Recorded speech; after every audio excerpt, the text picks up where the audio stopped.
bonito día. Nosotros somos el equipo 8 de la clase de Gastroenterología 1 de la carrera de Medicina en la Universidad Juárez del Estado de Durango.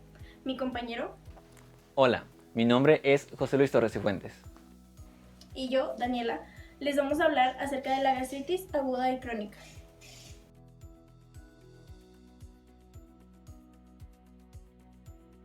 Gastritis es la inflamación de la mucosa interna del estómago, o sea, la mucosa gástrica. Esta resiste la irritación y habitualmente puede soportar la acción de un ácido muy fuerte. Sin embargo, en la gastritis, la mucosa gástrica se irrita y se inflama. Entre las causas más comunes de la inflamación del revestimiento del estómago están el consumo de algunos fármacos, infección del estómago con la bacteria Helicobacter pylori, abuso de alcohol, ingesta de alimentos picantes o irritantes, fumar, reflujo de bilis hacia el estómago o reflujo biliar, trastornos autoinmunes, también puede estar la presencia de estrés excesivo. El agente microbiano Helicobacter pylori es una bacteria gram negativa y de forma helicoidal. Esta es considerada la más frecuente del planeta, pero solo una minoría de personas presenta manifestaciones clínicas, como lo son inflamación severa, úlcera péptica y tumores malignos, como lo es el adenocarcinoma y el linfoma MALT. Las colonias bacterianas se localizan en la luz gástrica y dentro de la mucosa. Estas son susceptibles al ácido, por lo cual se observan en el gen del mucus gástrico, en especial en las células del antro y las células epiteliales, donde se protegen del pH ácido por medio de una ureasa que hidroliza a la urea y da paso a la formación de amonio, el cual neutraliza el pH del medio, dando protección a la bacteria, y CO2, el cual se elimina por medio del aliento. Entre los principales factores de virulencia que tiene la Helicobacter pylori se encuentra la isla de patogenicidad CAG. Esta es un locus compuesto de 27 genes. Uno de los más estudiados es el gen CAG o gen A asociado a la citotoxina. Este codifica a la proteína CAGA, la cual es inyectada dentro de las células epiteliales de la mucosa gástrica, después de que la bacteria se adhiere al epitelio. Las gastritis que expresan esas proteínas están asociadas con un mayor riesgo de gastritis severa, atrofia multifocal y cáncer gástrico.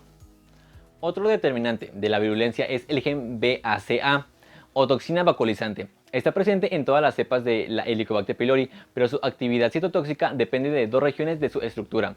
La región SO signal tiene alelos S1A, S1B y S1C, así como S2, mientras que la región M o media tiene alelos M1 o M2, entre los cuales el S1 y el M1 son más asociados con un riesgo de producir úlcera péptica y cáncer gástrico.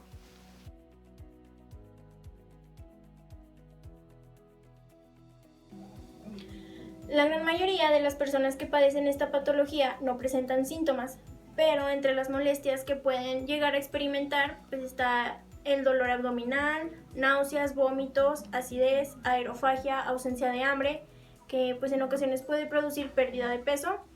Y ya en el caso de que la gastritis cause sangrado en el revestimiento del estómago, puede provocar heces de color negro y vómitos con sangre. Entre las complicaciones de la gastritis, pues tenemos hemorragias, úlceras y estrechamiento de la salida del estómago.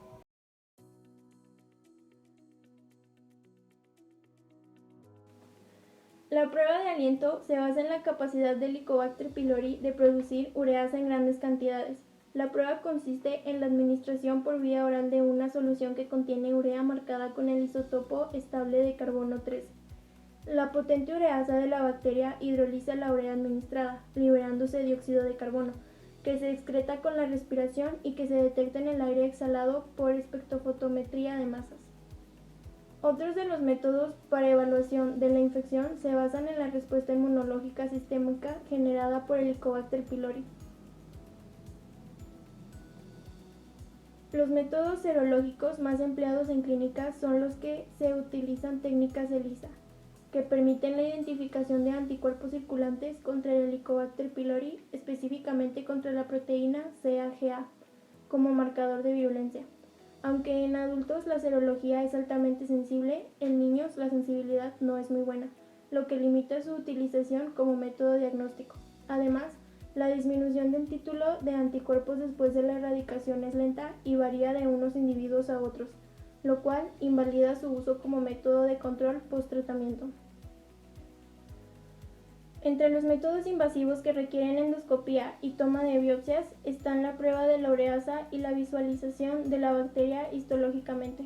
La prueba de la ureasa se realiza en muestras de mucosa gástrica, que deben ser tomadas en áreas libres de hemorragia o de lesiones sospechosas de metaplasia. El fragmento de tejido se introduce en una solución de urea y un indicador y se observa durante 24 horas si es necesario. En presencia de Helicobacter pylori, la ureasa hidroliza la urea produciendo amonio, lo que eleva el pH del medio, observándose un cambio en la coloración de amarillo a rosado o fucsia. En la visualización histológica de Helicobacter pylori son útiles las coloraciones de Giemsa, Steiner y la inmunotensión con anticuerpos anti-Helicobacter pylori.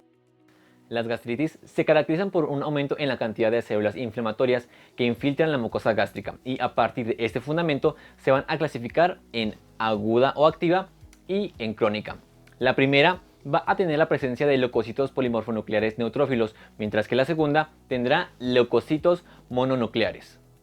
En el caso de infección por Helicobacter pylori existe presencia de infiltración por polimorfonucleares neutrófilos, así como de agregados linfoides. Esta inflamación se localiza en el antro gástrico, ya que en este lugar no hay producción de ácido clorhídrico. Para el caso de la gastritis no atrófica, su solución se enfoca en la erradicación de la infección. Si esto no ocurre, puede evolucionar a dos formas: la gastritis crónica no atrófica y la gastritis crónica atrófica, con la desaparición del epitelio glandular gástrico. En las cepas virulentas pueden llevar a la formación de lesiones precancerosas o de cáncer gástrico. En la gastritis crónica atrófica multifocal existe una pérdida del epitelio glandular gástrico y hay dos tipos: sin metaplasia y con metaplasia intestinal. En la primera, tiene su origen a partir de un proceso inflamatorio, es multifocal y es el primer paso en la cascada precancerosa. Los focos de atrofia aparecen en la incisura angular y curvatura menor del estómago, para después en el antro y cuerpo. Mientras que en la con metaplasia intestinal se presenta un cambio en el epitelio de la mucosa gástrica por epitelio intestinal, la cual se clasifica en base a su morfología en metaplasia completa o de tipo intestino delgado, en la cual hay presencia de células calciformes intercaladas con eritrocitos absortivos, citoplasma eosinofílico y microvellosidades que forman el borde en cepillo. Sus células expresan el grupo completo de enzimas digestivas, incluyendo la sucrasa y la trealsa. A medida que los cambios metaplásicos avanzan y cubren mayores áreas de la mucosa, se observa con mayor frecuencia el fenotipo de la metaplasia colónica, llamada así por su semejanza con el epitelio del colon, o incompleta debido a que expresa solo parcialmente el juego de enzimas digestivas. En general, se considera la metaplasia intestinal como una lesión que predispone al desarrollo de cáncer gástrico. Sin embargo, más importante que el simple hecho de tener metaplasia intestinal es el tipo de metaplasia y la extensión de la misma. Varios estudios han demostrado que la metaplasia de tipo incompleto y la presencia de metaplasia extensa son factores de mayor riesgo de cáncer gástrico. Finalmente, en la evaluación y seguimiento del paciente con metaplasia intestinal también debe tenerse en cuenta que existe mayor riesgo de cáncer gástrico en pacientes de sexo masculino, en mayores de 50 años o en aquellos provenientes de zonas de alta incidencia de la enfermedad. Por lo tanto, el manejo y seguimiento de cada paciente debe ser individualizado.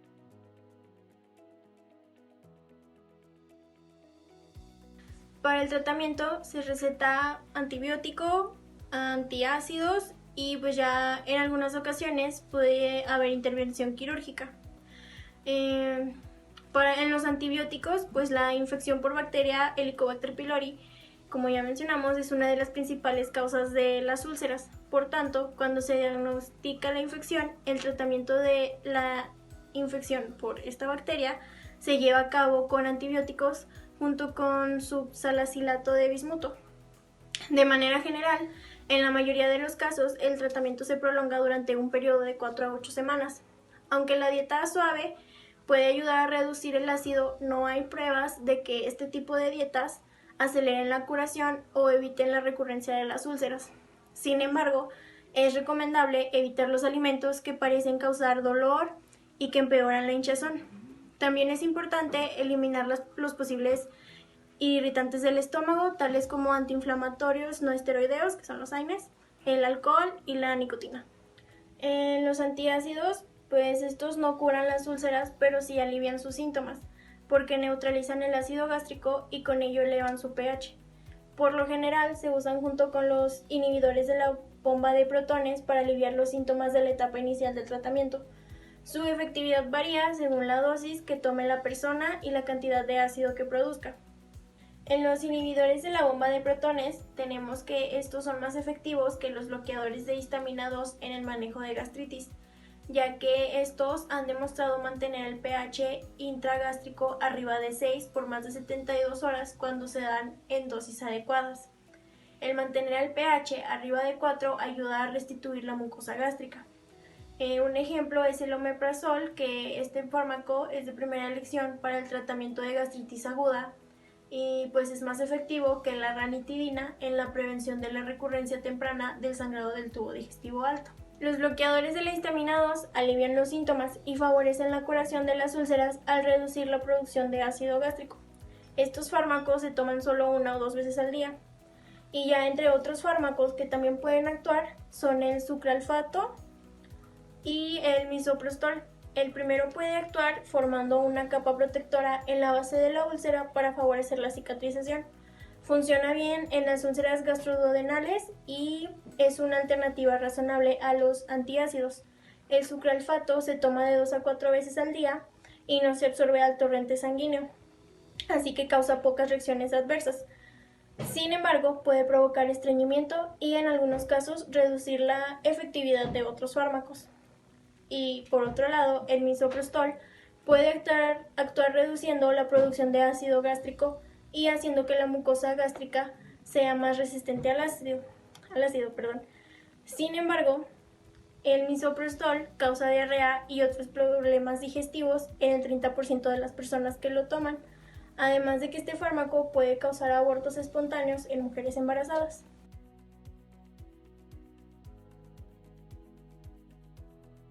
Algunas de las causas de infección por organismos diferentes a Helicobacter pylori son Streptococcus alfa hemolíticos, los cuales producen gastritis flegmonosa, la cual es supurativa y compromete la mucosa y la capa muscular propia, así como sífilis y tuberculosis, mientras que entre las causas virales se encuentra el citomegalovirus.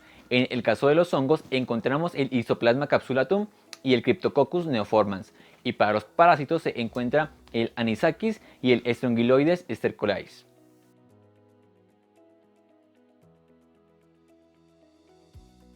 Gastritis reactiva o química. Esta se observa en pacientes con historial de consumo de agentes antiinflamatorios no esteroideos y en condiciones de reflujo biliar.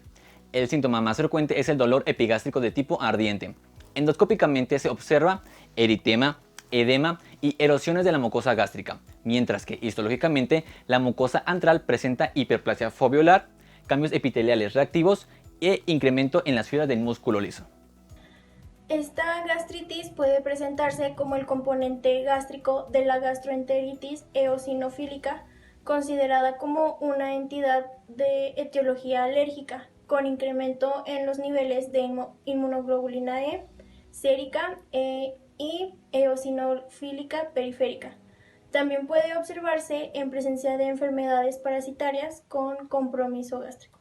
Este es un tipo de gastritis crónica autoinmune limitada al cuerpo gástrico y asociada con anticuerpos circulantes contra las células parietales y contra el factor intrínseco.